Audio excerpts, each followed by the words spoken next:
In this guide, I'm going to show you how to use lightning snaps on Snapchat Plus.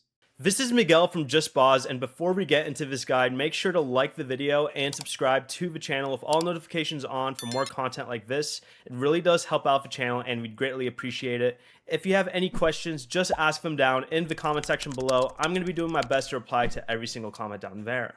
Begin by opening Snapchat and take a photo snap. Then on the preview screen, tap the stopwatch icon in the toolbar on the right side.